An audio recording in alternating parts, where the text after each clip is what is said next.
Welcome everybody to the BAFTA film sessions for cinematography. We are welcoming John Seale today, who is the BAFTA nominated cinematographer for Mad Max Fury Road. Welcome, John. It's really lovely to have you with us today. Thank you very much. I kind of want to ask about your process. So where does it all begin for you? Well, I was not involved in Mad Max at all. It was just sort of in prep for about 10 years, really. They started it up, got it going, went to Africa, and then all bailed out prior to shooting because of wars in the Middle East, and everybody felt that that wasn't a good time to be in Africa. So they pulled out, and years later, 3 years later, they regrouped and started to go back in. While they were prepping in Sydney, I was hearing all the rumours. Very interesting that, you know, 5 or 6 years before, the studio asked George to shoot 3D. And because he knew the nature of the story and that 40 to 50% of the film would be inside the cab of that war-rigged truck, he had to have a camera that would go through the windows or the sunroof, or be inside with 5 girls in the back seat and 2 people in the front seats, and fit a 3D camera in there as well. And at the time, there wasn't a 3D camera made in the world that was small enough to do anything like that. So George, being George, started building his own. And by the time I came on board, 2.5 months before shooting, they'd used it on Happy Feet for the live action segment of that. But it still had a lot of problems when I came on board. So I was hearing all these problems, and then suddenly the phone rang and I was having the problem. So, but it was very exciting. Where George is wonderful, I think, is that he won't let any shot become gratuitous. I think as a lot of people are doing these days, where on an action scene they might throw in some whip pan blurs just to sort of give it energy, but you don't know what's happening. George won't do that. Every shot has to pay its way and every shot has to count. So if in an audience reaction screening they said, well, I didn't understand what that shot was, he'd pull it out and change it. So he worked very hard in editing with Margaret Sixel, his editor, to make sure that that happened and that there isn't a shot in the movie that is gratuitous. It's all understood and helps to progress the story in a logical manner. We see so many different shots. We have massive kind of views of the citadel, and then you have the massive aerial shots of just desert. So out of all of those, which do you think was the trickiest? Well, the citadel, of course, is CGI, the building, and of course when Max comes out onto that balcony and stops and looks down and there's thousands of people, it's all CGI, it has to be. They're very tricky because you can go to the production designer or storyboard artists or the visual effects man and say, what have you got that I can balance my lighting off onto Max as a live action insert within a major frame that's been painted. And I always find that's one of the hardest things with green screen is matching that lighting on the live action that'll be built into that painting. The shooting out in the desert, totally live action, is a lot easier as far as that's concerned because it's all locked into a continuity of light. But the green screen material is very delicate. So tell me about the intensity of just being kind of right in the middle of the car chase. And when I got on board, there was no script. So they'd been kind of 10 years in prep and there was no script. It was all storyboards. And there were 3,500 storyboards. And the film was put together as a comic strip, really, which is where I find George a very interesting and exciting director because they love doing that. The concept artist and he and the writer got together and built the whole storyline off storyboards. Really, the storyboard is each of those shots. We, as one department, did not do all of them. We had an action unit any scene where the trucks are in a wide shot with trucks moving, they're all choreographed very heavily because of the safety factors. Everything is live there, and there's an awful lot going on at 80 kilometres an hour across a desert. So the action unit were very, very strict with what they shot. They shot as per the storyboard. There was no what-if system, which we have in lots of films. Hey, what if we do this? What if we do that? This film was, that's the shot. That's what'll happen.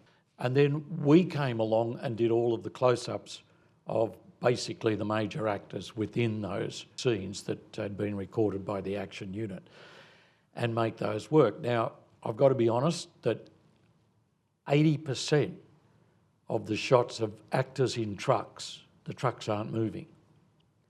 They're locked off. And what's created is the feeling that they are moving.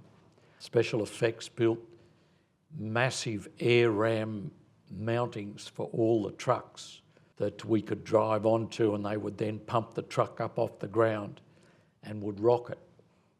It created the movements, say, particularly in the cab of the war rig, where you've got any number of wives in the back seat and Charlize driving and Tom or whoever in the front. We're all moving and rocking in unison, so that there was none of that sort of everybody going every which way. They were all in unison with the movements. And it created the atmosphere as well. And then by adding a lot of wind machines, George kept bringing wind machines in closer and closer until all the wigs were being blown off practically. Is that why Charlize Theron didn't have any hair? Cut it all off. So that then became a combination for Margaret Sixel, our editor, to put it all together. And the storyboard made sure that what the action unit got and we got was comparable and compatible. When I came on board, and digressing a little, the 3D cameras lasted 2 weeks after I got there, and then George got up in a meeting and said, we're not going 3D, we're going 2D. And it was my first digital film. I was able to then quickly research into 2D digital negative cameras, and obviously selected the Arri Alexa. So my idea was not of one camera. For 20 years I've been a multiple camera person. I learned it a long time ago, and I kind of realised what I thought was the value of it for filmmaking. And so I'm well into multiple cameras, and I arrived there and George is like, we only need one camera. And I thought, what? So we started off using one camera a bit, but I slowly worked my way into multiple cameras until we ended up using as many as we could. The little M cameras that we managed to get off Skyfall after Roger Deakins had finished with them, we were able to grab them. They're a little box about that big, they're even smaller now. I plugged that in, and we ended up with a little camera about that big, which you could handhold fairly easily behind one of the seats. The multiple cameras, when you see any shot in the war rig, the cab of it, with the girls in the back and the action in the front, probably has at least 4 cameras working on it, coming in through side windows, just out of shot, others hidden behind seats or under the dash. George graciously says after post, thank God we did, because there were little cutaways that he and Margaret were able to use in the editing to save them as against one camera. And editors have said to me, you know, it's fantastic because I don't have to cut for continuity. I can cut for performance and the continuity is perfect. And I thought, oh, that must make a better film. When I think of Mad Max, I think of, you know, the real blue of the sky and the real burnt orange of the ground. And obviously you can't change the colour of the desert or the sky, but what decisions did you make with accentuating those colours? I hate to disagree, but you can change the colours now of anything. You know, with these computers that they use now for the digital intermediate process in post is one of the cameraman's best tools. So our colouring a lot of the time was done in post because, you know, with the massive setups we had, the numbers of stuntmen, the trucks and the numbers of vehicles all involved all the time meant that we couldn't stop and wait for weather. So if it was foggy and overcast, which it was on the coast a lot, we shot it.